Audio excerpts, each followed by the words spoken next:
ሰላም ጤና ይስጥልን የዜና ኢትዮጵያ ቤተሰቦች፣ ሰብስክራይብ ያላደረጋችሁ ሰብስክራይብ በማድረግ አጋር መሆናችሁን አሳዩ። ወደ ዜናው እናልፋለን።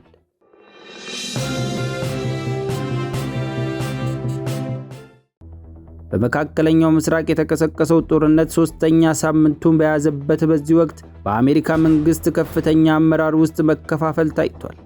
እስራኤል የኢራንን ከፍተኛ ባለስልጣናት የማደን ዘመቻዋን ስታፋጥን፣ ፕሬዝዳንት ትራምፕ ደግሞ ጦርነቱን ለመምራት ሲሉ የቻይና ጉዟቸውን አራዝመዋል።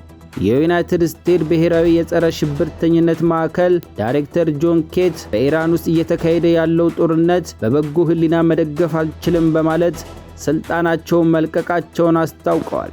ጆን ኬት ለፕሬዝዳንት ትራምፕ በላኩት ደብዳቤ ኢራን በአገራችን ላይ ምንም አይነት ተጨባጭ ስጋት አልደቀነችም፣ ይህ ጦርነት የተጀመረው በእስራኤል ግፊት መሆኑን ግልጽ ነው ብለዋል።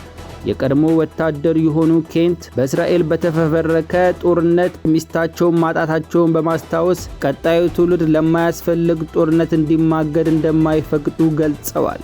ይህ በእንዲህ እንዳለ የእስራኤል መከላከያ ሚኒስትር እስራኤል ካትዝ እንደገለጹት የኢራን መሪዎች የማደን ትዕዛዝ ከጠቅላይ ሚኒስትሩ ኔታንያሁ ተሰጥቷል። በዚህም መሰረት ሰኞ ሌሊት በተፈጸመ ጥቃት የኢራን ከፍተኛ የደህንነት ባለስልጣን አሊ ላርጂ ከልጃቸው ጋር በተደበቁበት አፓርታማ ውስጥ መገደላቸውን የእስራኤል አስታውቃለች።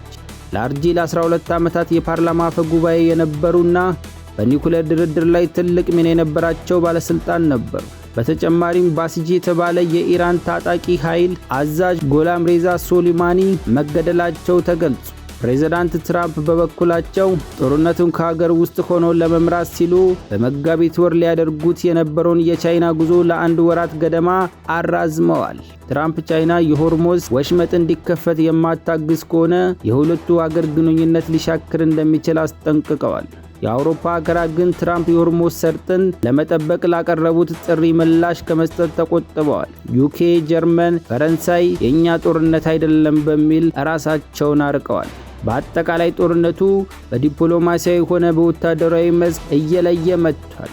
የኢራን መሪዎች መገደልና የአሜሪካ ከፍተኛ ባለስልጣን ተቋሞም በቀጣይ ቀናት ጦርነቱ ወደ ምን አይነት አቅጣጫ እንደሚያመሩት የሚጠበቅ ይሆናል። የተከበራችሁ የዜና ኢትዮጵያ ቤተሰቦች ለዛሬ ዘንላችሁ የመጣነው ዜና ይህን ይመስል ነበር። ሰብስክራይብ ያላደረጋችሁ ሰብስክራይብ በማድረግ ቤተሰብ መሆናችሁን እንዳትረሱ። ቸር ያቆዩ።